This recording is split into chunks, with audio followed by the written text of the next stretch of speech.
नमामि शमीशान निर्वाण रूपम् विभुं व्यापकं ब्रह्मवेदस्वरूपम् निजं निर्गुणं निर्विकल्पं निरीहम् चिदाकाशमाकाशवासं भजेऽहम्। Good evening from Always Backpackers. আজকে চলে এসেছি একটা নতুন ভিডিও নিয়ে, শুধুমাত্র নতুন না, ভীষণ অন্যরকম ভিডিও নিয়ে। আবারও সেই প্রত্যেকবারের মতো একই কাহানি, উঠলো বাই তো কটক যাই, বাট না, কটক না, এবার কটক যাচ্ছি না, যাচ্ছি কুম্ভ মেলায়। আর এই ডিসিশনটা নেওয়া হয়েছে আজ সকালবেলা 11:30টায়। তাহলে ভাবুন 11:30টার ডিসিশনে আমাদের এখন বোধহয় 6টা 6:30 বাজতে যায় ঘড়িতে। আমাদের গাড়ি রেডি, আমি রয়েছি পাটনিয়াতে, চলেছি আমরা এখন কুম্ভ দর্শনেতে। জাস্ট নর্মালি বন্ধুদের সাথে গল্প হচ্ছিল সকালবেলা। এক বন্ধু বললো শনিবার যাবে, এক বন্ধু বললো 3-4 দিন পরে বেরোবে, আরেকজন ভাবছে যাবো যাবো করছে। তাই আমাদেরও হঠাৎ চুল গেল, আমরা বেরিয়ে পড়লাম হড়বড় করে লাগেজ গুছিয়ে সবাই মিলে প্রয়াগের উদ্দেশ্যে। চলুন যেতে যেতে আরো অনেক কথা হবে, ভিডিওটা শুরু করা যাক। আপাতত আমাদের লাগেজ রেডি, গাড়িতে লাগেজ প্যাক হয়ে গেছে, আমরা 1-2 মিনিটের মধ্যে গাড়ি স্টার্ট করছি। নাইট ড্রাইভ হবে, কাল সকালবেলা জানি না কটা নাগাদ পৌঁছাবো, আপনাদের সাথে আবার পরে কথা হবে। আজকে 28 তারিখ জানুয়ারির 29 তারিখে একটা সাই স্নান আছে, তো ইচ্ছা আছে সেই সাই স্নানটাকে ধরবো, যে কেন প্রকারে হোক কালকেই স্নান সারবো। আমাদের সাথে আরও পাপীরা আছে যারা স্নান করে সমস্ত পাপ ধোবে। এই যে এই পাপি বলছে চলো। এনাদের সাথে আগেও পরিচয় হয়েছে, অতনু দাদা যারা আমাদের সাথে পাহাড়ের ট্রিপ করেছিল পাসাবং, মেরুনগাঁও, তিনচুলে, সেই অতনুদার ওয়াইফ। অতনুদা এখন চারিদিকে ব্যস্ত, অতনুদার এক বন্ধু আমাদের সাথে যাচ্ছেন। চলো 5 জনে মিলে আমরা চললাম। 6:30 বাজে আমাদের গাড়ি স্টার্ট হয়ে গেছে, আমরা বেলুর মঠ ক্রস করলাম। এরপর একদম সোজা ডানকুনি, সিংপুর, বর্ধমান হয়ে আমরা আসানসোলে ঢুকবো। হয় আসানসোলে, না হলে ধানবাদে গিয়ে আমরা ডিনারটা কমপ্লিট করব। এখন ঘড়িতে 10:42, আমরা ধানবাদ ঢোকার কিছু আগে দাঁড়িয়েছি রাত্রে ডিনার করবো বলে। আসলে বেশ রাত্রি হয়ে যাচ্ছিল, তো একটা বন্ধু থেকে শুনেছিলাম খুব বেশি রাত হলে ধানবাদে কোনো কিছু খাওয়ার ব্যবস্থা নাও পেতে পারি, সেই জন্য আর দেরি করলাম না। এখন দেখছি এটাতে ঢুকেছি, দেখা যাক কি খাবার পাওয়া যায়। আশেপাশে এখানে বেশ কয়েকটা রেস্টুরেন্ট আছে, এইদিকে লম্বা সারি বেঁধে আছে, আবার ওই দিকেও আছে। এখন দেখা যাক আমরা কোনটা পছন্দ করি, কোনটাতে খাওয়া দাওয়া করি। ঠান্ডা কিন্তু আছে, বাইরে বেশ ঠান্ডা আছে, সোয়েটার পরে নেই, কিন্তু পরলে মনে হচ্ছে ভালোই হতো। যেখানে ঢুকেছিলাম দেশি ধাবা, ওখানকার খাওয়া দাওয়া ঠিক পছন্দ হলো না। রাস্তার ধারে গরম গরম লিট্টি দেখে আর লোভ সামলাতে পারলাম না। বিহারে ঢুকে পড়েছি, আর বিহারি লিট্টি খাবো না, এটা হতে পারে না। আর নর্মালি লিট্টি চোখা আমরা খেতে ভীষণ ভালোবাসি। খুব সুন্দর একটা ঘিয়ের স্মেল আসছে, চোখাটা বেশ সুন্দর, পরিষ্কার, ভালো দেখতে। দেখুন বড় বড় সুন্দর পেঁয়াজ, মানে যে দাগ হয়ে যাওয়া লাল সেরকম কিছু নয়, লঙ্কা, চাটনি সব মিশিয়ে দারুণ। ডিনারটা কিন্তু দারুণ এনজয় করছি। এই হচ্ছে রাস্তার ধারে সেই ছোট্ট হোটেলটা, হোটেল ধাবা ফুড স্টল যা বলবেন, মহারাজা স্টোর। দেখুন আশেপাশে আরও অনেক দোকান আছে, বাস এখানে দাঁড়াচ্ছে, আর বাসটা এখন দাঁড়িয়েছে বলে দেখাতে পারছি না। উল্টো দিকেই একটা পাঞ্জাবি ধাবা আছে, PS পাঞ্জাবি হোটেল এরকম কিছু নাম, তার ঠিক উল্টো দিকে এই মহারাজা স্টোর। এখানেই আমরা আজকের লিট্টি খেলাম।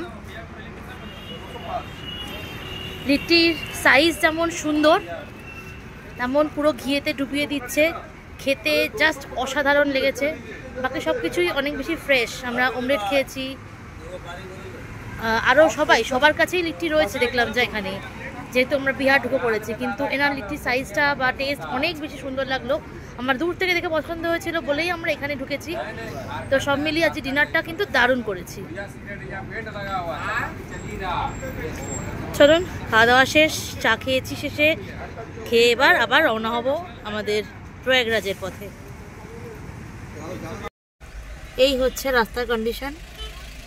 এখান দিয়ে যারা প্রয়াগরাজ থেকে ফিরছে সে সমস্ত গাড়ি যাচ্ছে, আর আমরা যারা যাব তারা দাঁড়িয়ে আছি।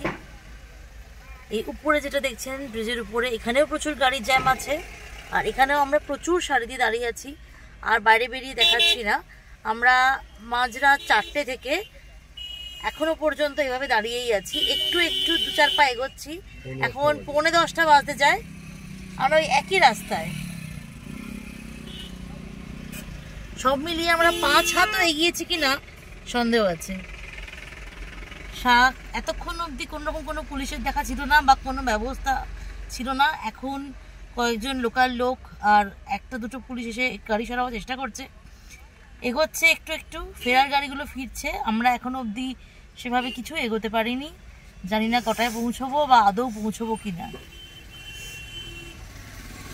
12:30 বেজে গেছে, আমরা এখনও সেই একই পজিশনে রয়েছি যেখানে আমরা 9:45-টার সময় ছিলাম। গাড়ি একটুও এগোয়নি, শুধুমাত্র যে সমস্ত গাড়ি ওই দিক থেকে আসছে রিটার্নের দিকে, সেই গাড়িগুলোই একটু একটু এগোচ্ছে, আমরা সেই একইভাবে। শুনলাম যে প্রয়াগে বিশাল অ্যাক্সিডেন্ট হয়েছে, পদপিষ্ট হয়ে প্রচুর মানুষ মারা গেছে, তাই জন্য রাস্তার এই অবস্থা কেমন বুঝতে পেরে আমরা নিয়ারেস্ট লোকেশনে কোথাও স্টে করে যাওয়ার ডিসিশন নিলাম। তেহেরিতে পৌঁছে এই হলো আমাদের আজকের ঠিকানা, বাকি ডিটেলস পরে দিচ্ছি। চারিদিকে প্রচণ্ড খাবারের ক্রাইসিস চলছে, কোথাও খাবার পাওয়া যাচ্ছে না। এখানে আমরা পেয়েছি, একটু সময় লাগবে বলেছে। এখানে ভেজ আর চিকেন 2 রকমের মিল আছে, একটা 150, একটা 200। ভেজ মিলের ডাল আর সবজি, চিকেন মিলে শুধু চিকেন। ঘড়িতে এখন 1:52, রাত 1:52। আমরা তেহরির একটা ব্যাঙ্কুয়েট হল, শিবম ব্যাঙ্কুয়েট হল, এখানেই স্টে করেছিলাম। কারণ আপনাদের তো দেখিয়েছিলাম যে ভোর 4টে থেকে 12টা পর্যন্ত আমরা তো আটকে ছিলাম ঔরঙ্গাবাদ থেকে কিছুটা এগিয়ে। তারপরে বেশ 12টা নাগাদ জ্যাম কাটলো, আমরা বারাণসীর উদ্দেশ্যে রওনা হলাম, কিন্তু জানতে পারলাম পুরো বন্ধ আছে, যেতে পারবো না। আবারও সেই ভয়ানক জ্যাম শুরু হলো, তখন অলরেডি 2-2:30 বেজে গেছে, খিদেও পেয়েছে, ভীষণ টায়ার্ড। তাই জন্য আর লেট না করে এখানে একটা ব্যাঙ্কুয়েট হল পেয়ে রুমের খোঁজ করে দেখলাম রুম পেয়েছি। আমাদের 2টো রুম নিয়েছি, 1000 টাকা করে নিয়েছিল, স্টে করে গেছিলাম, কারণ আর কাছাকাছি আর কোনো রুম পাইনি। আর যেতে গেলেছি শাসারাম যেতে হতো, সেটাও যাওয়াটা ভীষণ ডিফিকাল্ট ছিল, কারণ গাড়ি একদম হিল ছিল না। যাই হোক, সারাদিন রেস্ট করে খাওয়া দাওয়া করে আমরা এখন রাত্রিবেলা রওনা হচ্ছি আবার বারাণসীর পথে। জানি না পৌঁছতে পারবো কিনা, কী হবে, রওনা হচ্ছি, দেখা যাক। সারাদিন ভীষণ টায়ার্ড ছিলাম বলে তো আর দেখানো হয়নি। এটা হোটেলের পিছনটা, ব্যাঙ্কুয়েট হলের যেখানে আমরা ছিলাম, এই যে শাটারটা তার ঠিক পিছনেই আমাদের রুম ছিল। এটা পিছন দেখি, ওখানকার সামনেটা আমি গাড়ি ঘুরিয়ে যখন যাচ্ছি তখন দেখিয়ে দেব। এই সামনে যেটা লাইট জ্বলছে এটাই হলো আমাদের শিবম ব্যাঙ্কুয়েট, এখানেই আমরা ছিলাম। আর এই হচ্ছে মেন রোড রাস্তা। এখন আমাদের সামনেটা ক্লিয়ার, কিন্তু যারা ফিরছে অলরেডি প্রয়াগরাজ থেকে তারা বলছে রাস্তায় কিন্তু বিভৎস জ্যাম আছে। বাট এতটা এসেছি, ফিরে যাব, তাই জন্য ওটা থেকে মন চাইলো না, তাই রওনা হচ্ছি। জানি না শেষ অবধি কপালে কি লেখা আছে, দেখা যাক।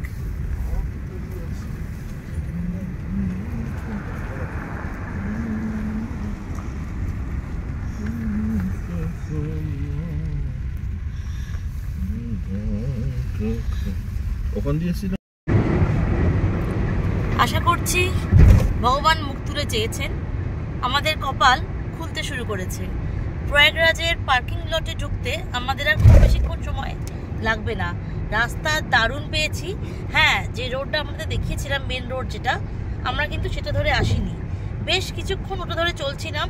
রাস্তায় প্রচুর জায়গায় সেই একই কালকের মতো একদম পুরো বন্ধ গাড়ি, সেই কন্ডিশন পেয়েছি।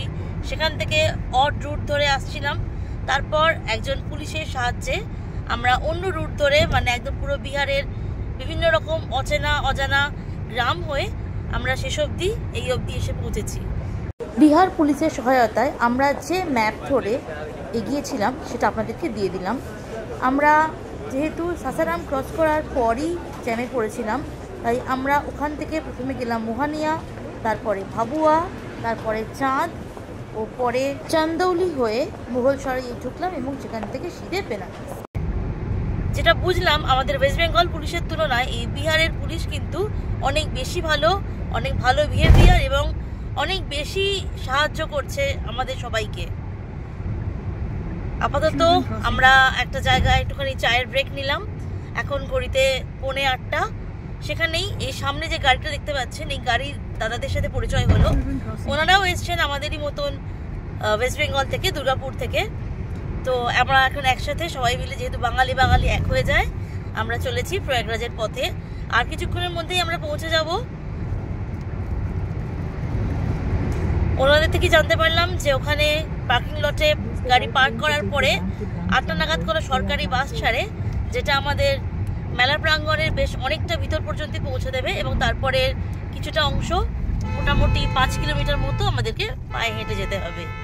তো আশা রাখছি যা হচ্ছে সবই ভালো হচ্ছে, ভালো হবে। সঙ্গে থাকুন, দেখতে থাকুন আমার চ্যানেল অলওয়েজ ব্যাকপ্যাকার্স। বেশ সুন্দর গ্রামের মধ্যে দিয়ে সর্ষের ক্ষেত দেখতে দেখতে আমরা চলেছি প্রয়াগরাজের পথে। এটা কিন্তু অ্যাকচুয়ালি প্রপার রাস্তা নয় কুম্ভ মেলায় যাওয়ার জন্য। এটা আমাদের সামনে যে দাদারা যাচ্ছেন, ওনাদের গাড়ির ড্রাইভার লোকাল ড্রাইভার, তাই ওনার বুদ্ধিতেই আমরা এই রাস্তা দিয়ে চলেছি ভিড় এড়াবার জন্য।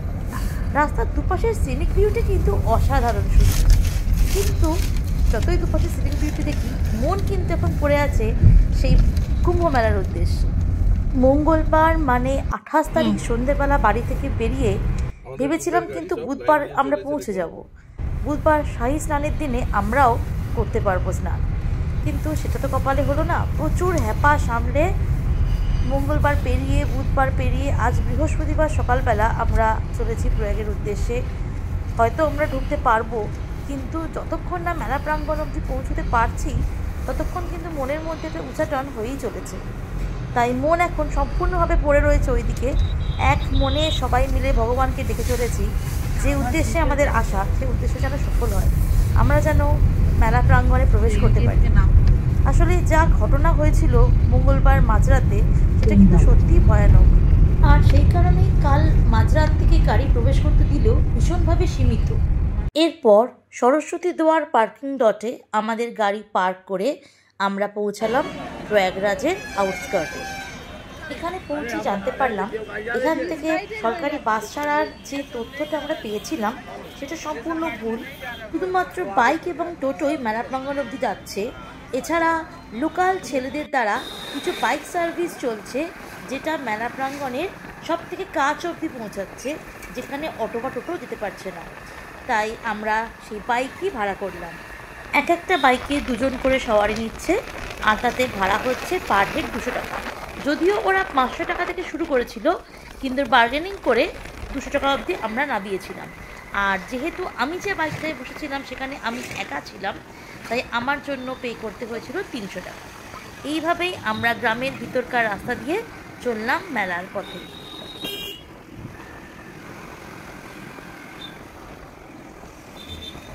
বাইকওয়ালাদের সাথে আগেই কথা বলে নিয়েছিলাম যে যেহেতু আমরা হাঁটতে সেভাবে অভ্যস্ত নই, তাই যতদূর মেলার ভিতর অবধি পৌঁছানো সম্ভব আমাদেরকে পৌঁছে দিতে হবে। আর এখানকার মানুষজন, আমি আগেও বলেছি, অত্যন্ত অমায়িক ব্যবহার ওদের। তাই ঝুসির রাস্তা দিয়ে, যেখানে শত শত মানুষ হেঁটে চলেছে, বাইকওয়ালারা আমাদেরকে নিয়ে চললো গঙ্গার ঘাটের উদ্দেশ্যে। চারিদিকে নানা ধরনের অস্থায়ী টেন্ট আর প্রচুর ধরনের জিনিসের অস্থায়ী দোকান দেখতে দেখতে আমরা চললাম গঙ্গার ঘাটের উদ্দেশ্যে। মেলা প্রাঙ্গণে এসে বুঝতে পারলাম কি সুবিশাল এলাকা জুড়ে চলছে এই কুম্ভ মেলা, যা একদিন কেন 10 দিন হাতে সময় থাকলেও পুরোটা ঘুরে দেখা আপনার দ্বারা সম্ভব নয়। তাই মেলার ম্যাপ সম্পর্কে পুরোপুরি ওয়াকিবহাল হওয়ার ভীষণ প্রয়োজন। আর বাইক নয়, এবার পায়ে হাঁটার পালা। পায়ে হেঁটেই আমরা চললাম গঙ্গার ঘাটে স্নানের উদ্দেশ্যে। চারিদিকে প্রচুর পিলার রয়েছে এবং পিলারে নানা রকমের নাম্বার লাগানো রয়েছে, যে নাম্বারটা দেখে আপনি ওই জায়গা চিহ্নিত করতে পারবেন। চারিদিকে শুধুই বালি, আর এই বালির উপরই চেকার প্লেট ফেলে তৈরি করা হয়েছে রাস্তা। পুরো এলাকাটাকে বিভিন্ন সেক্টরে ভাগ করা হয়েছে, যেখানে সেক্টর 3-তে আছে সঙ্গম নোজ। প্রচুর মানুষ এইভাবে দড়ি ধরে হেঁটে চলেছে নিজেদের দলকে একত্রিত রাখার জন্য। সত্যি কুম্ভ মেলায় আসার দরকার ছিল, আমি এখানে এসে বুঝতে পারলাম। সকল মানুষের সুবিধার্থে রাস্তার ধারে ধারে প্রচুর অস্থায়ী টয়লেটের ব্যবস্থাও আছে। কুম্ভের জল যারা বাড়ি নিয়ে যেতে চান তাদের জন্য বিভিন্ন সাইজের ক্যানের বস্তা সাজিয়ে নিয়ে বসেছে প্রচুর মানুষ। নদীর ধারে সাইনবোর্ড লাগানো আছে সঙ্গমের উদ্দেশ্যে। 144 বছর পর হওয়া এই ইতিহাসের সাক্ষী হতে পেরে নিজেকে ভীষণ ধন্য মনে হচ্ছে। 144 বছর পর আবার যখন এই মহাকুম্ভের আসর বসবে তখন আর আমরা কেউ এ জগতে থাকবো না।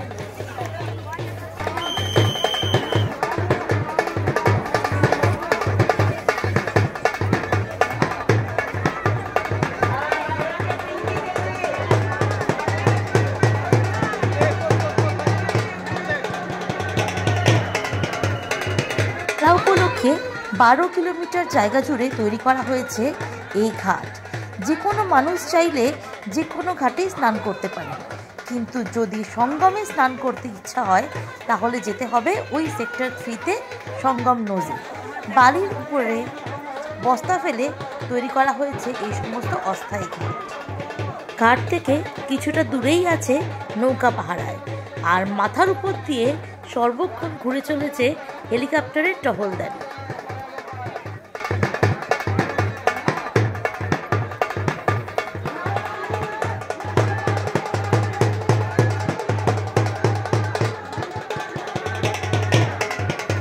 জল কিন্তু একদমই গভীর নয়, কোমর পর্যন্ত মাত্র, তাই আপনার সাঁতার জানা না থাকলেও কোনো রকম অসুবিধা হবে না।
অতনুদা আর ওনার বন্ধু এই সামনের ঘাটে স্নান করবার জন্য প্রস্তুত হয়ে গেছে, আর আমরা চললাম নৌকা বিহারের উদ্দেশ্যে। এই নৌকাগুলো আপনাকে নিয়ে যাবে সঙ্গমস্থলে।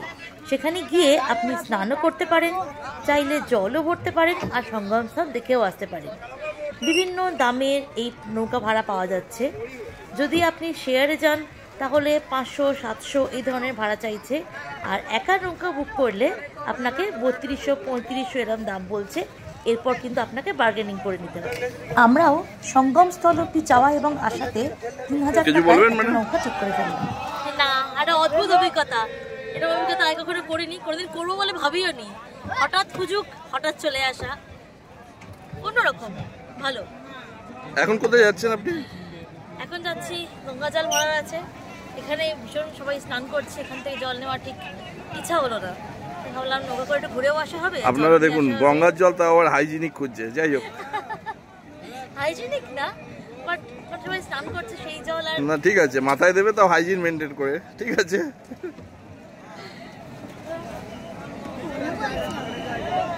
উনি আবার এসেছেন মহাকুম্ভে।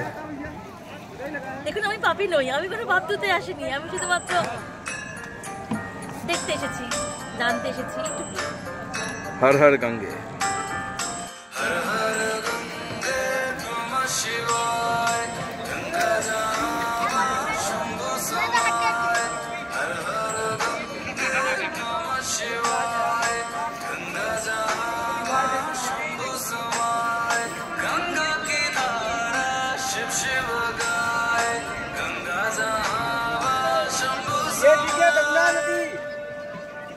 महाकुंभ में डुबकी लगा महादेव जी मिल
মৌনী অমাবস্যায় কুম্ভের জলে শাহী স্নান করতে না পারলেও আজ কুম্ভের জলে স্নান পর্ব সেরে আমরা কুম্ভের জল নিয়ে এখন ফিরে চলেছি বেনারসের দিকে।